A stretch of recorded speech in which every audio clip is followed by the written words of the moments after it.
His angels were seeking him, their leader, to acquaint him with their decision.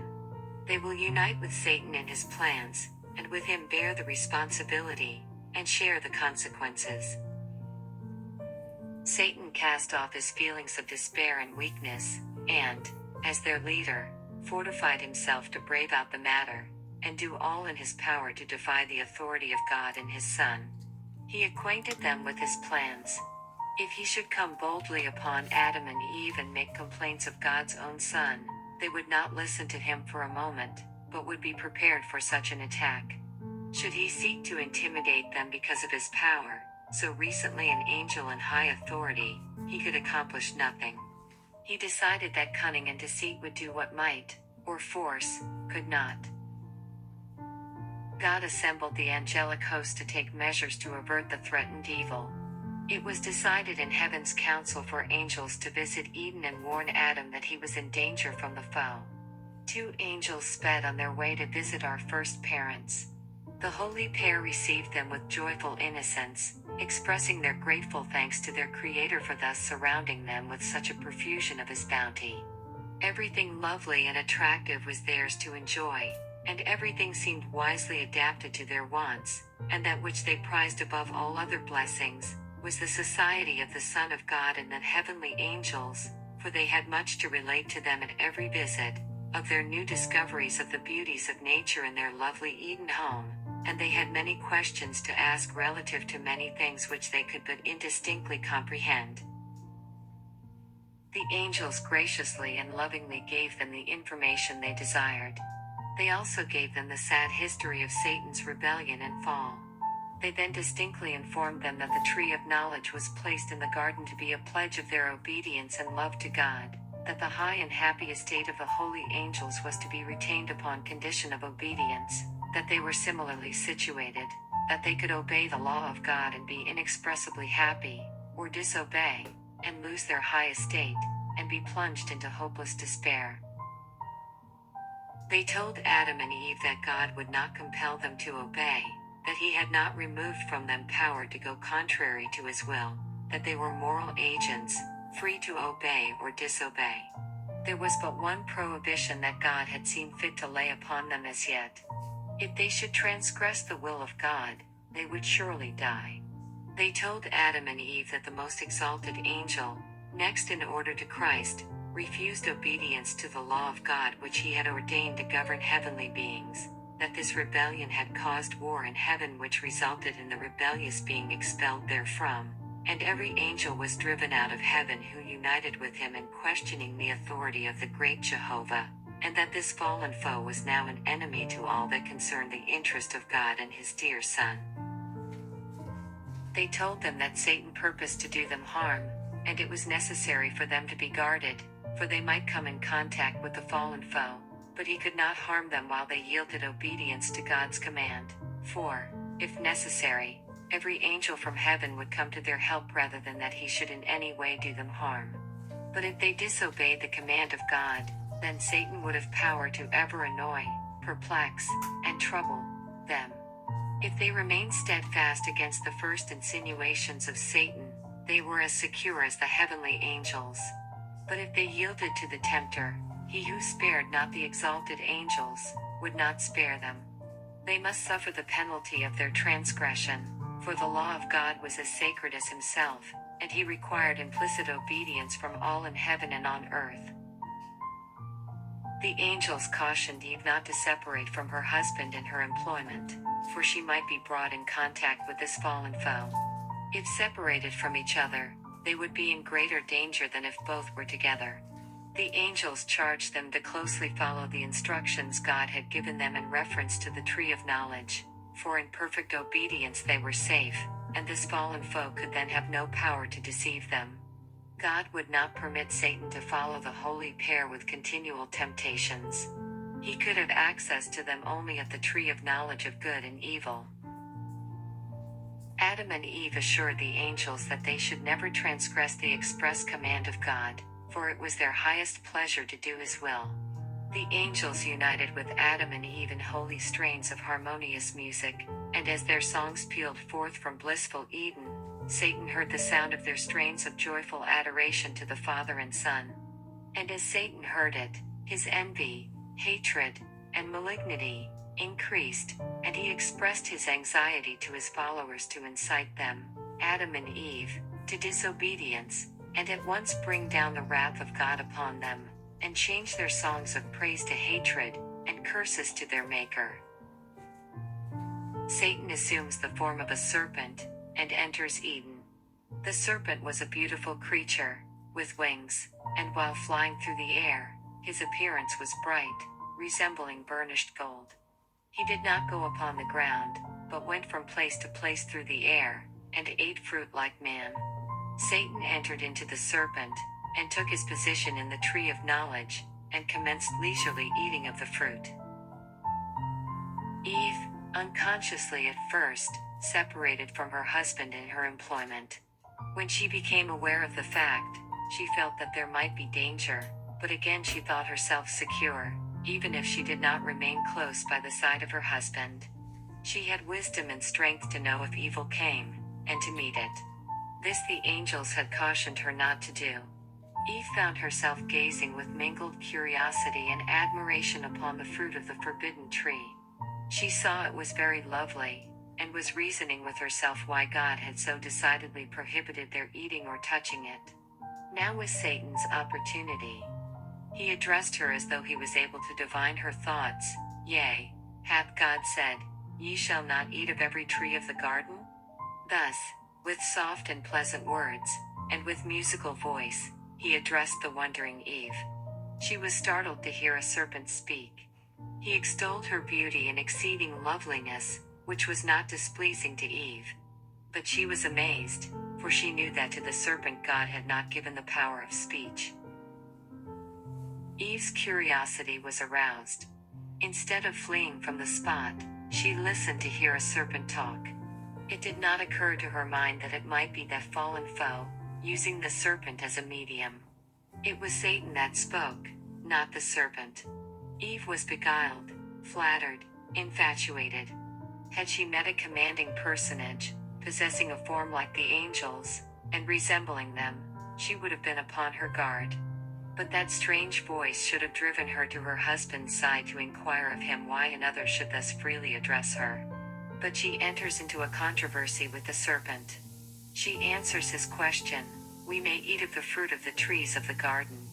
But of the fruit of the tree which is in the midst of the garden, God hath said, Ye shall not eat of it, neither shall ye touch it, lest ye die. The serpent answers, Ye shall not surely die. For God doth know that in the day ye eat thereof, then your eyes shall be opened, and ye shall be as gods, knowing good and evil.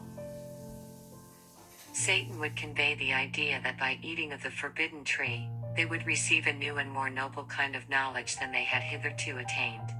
This has been his special work with great success ever since his fall, to lead men to pry into the secrets of the Almighty, and not to be satisfied with what God has revealed, and not careful to obey that which he has commanded.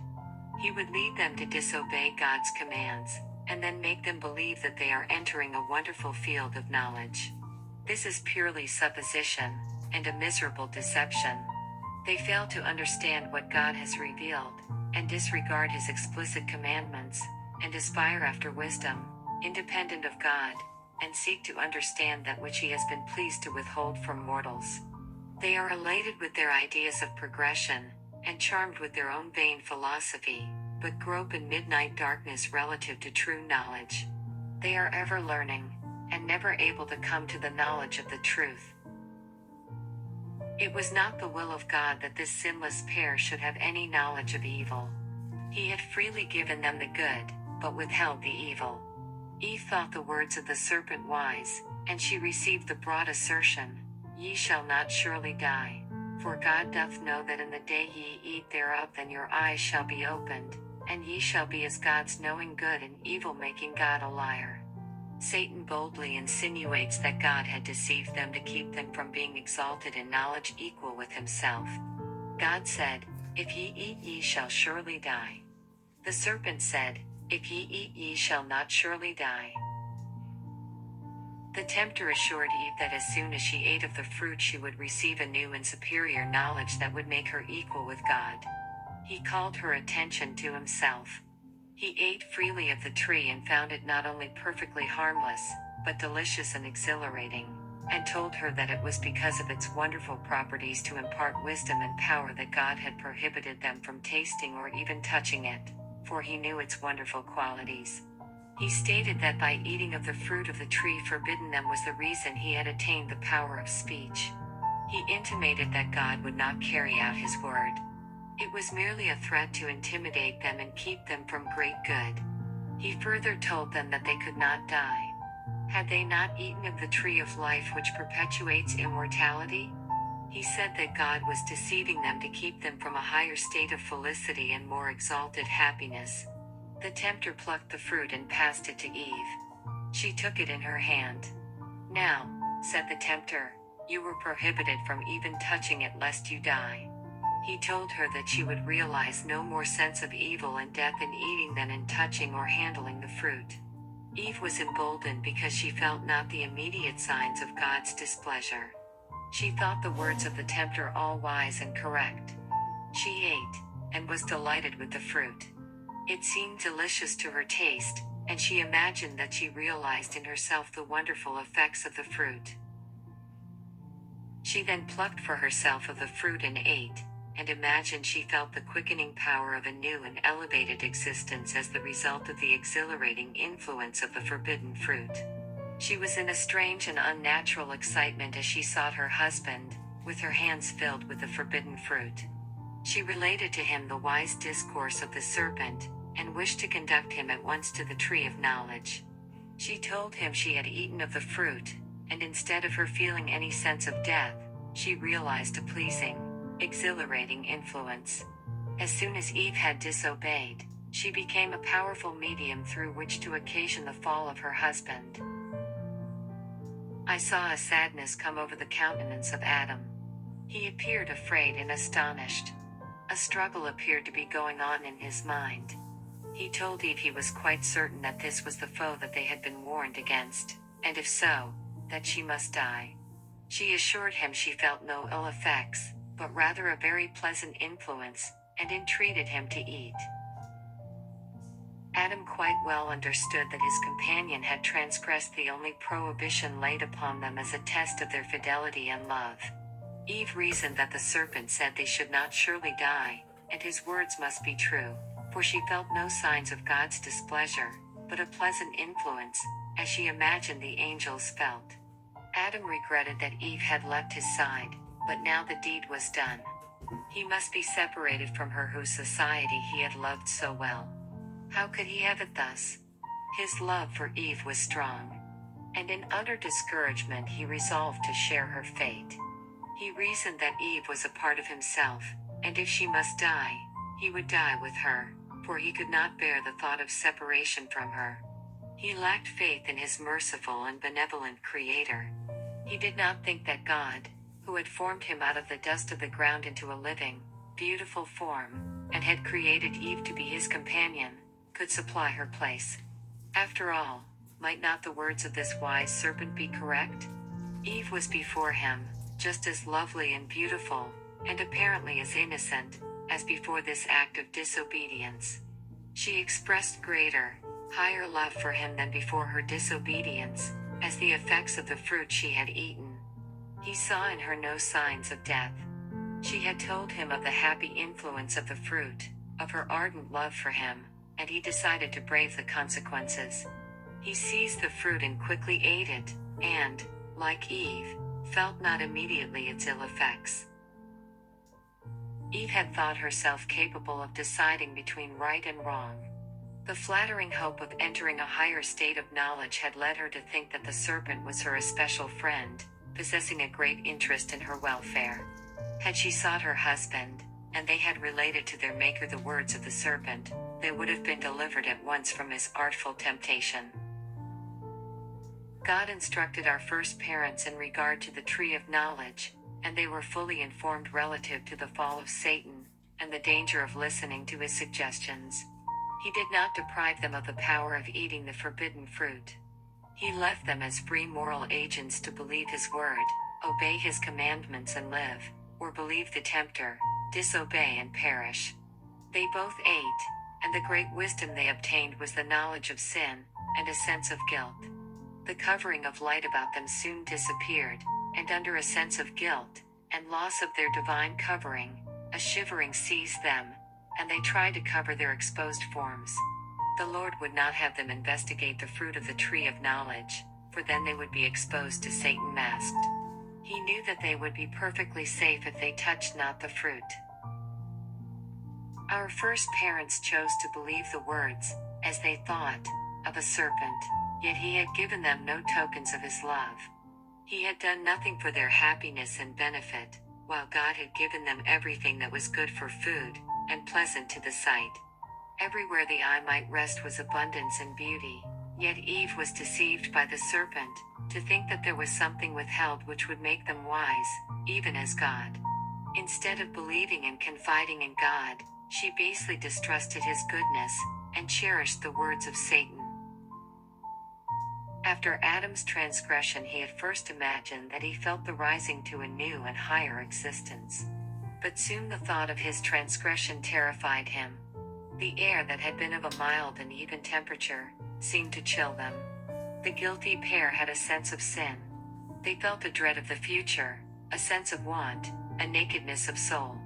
The sweet love, and peace, and happy, contented bliss, seemed removed from them, and in its place a want of something came over them that they never experienced before. They then for the first turned their attention to the external. They had not been clothed, but were draped in light as were the heavenly angels. This light which had enshrouded them departed. To relieve the sense of lack and nakedness which they realized, their attention was directed to seek a covering for their forms, for how could they meet the eye of God and angels unclothed? Their crime is now before them in its true light.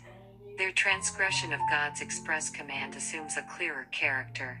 Adam censured Eve's folly in leaving his side, and being deceived by the serpent. They both flattered themselves that God, who had given them everything to make them happy, might yet excuse their disobedience, because of his great love to them, and that their punishment would not be so dreadful, after all. Satan exulted in his success. He had now tempted the woman to distrust God, to question his wisdom, and to seek to penetrate his all-wise plans. And through her he had also caused the overthrow of Adam, who, in consequence of his love for Eve, disobeyed the command of God, and fell with her.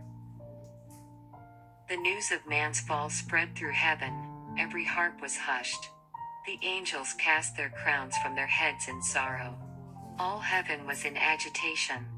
The angels were grieved at the base ingratitude of man, in return for the rich bounties God had provided.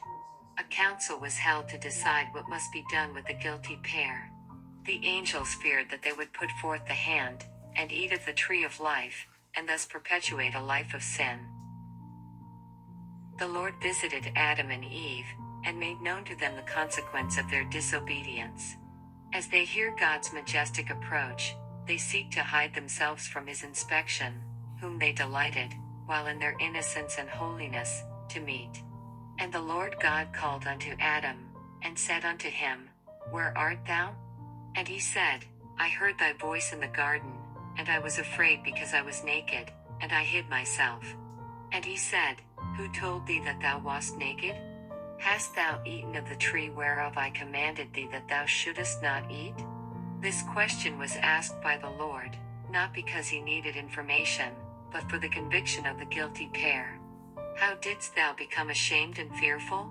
Adam acknowledged his transgression, not because he was penitent for his great disobedience, but to cast reflection upon God.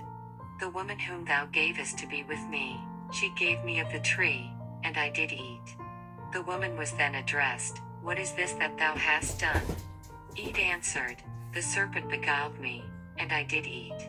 The Lord then addressed the serpent, Because thou hast done this, thou art cursed above all cattle, and above every beast of the field.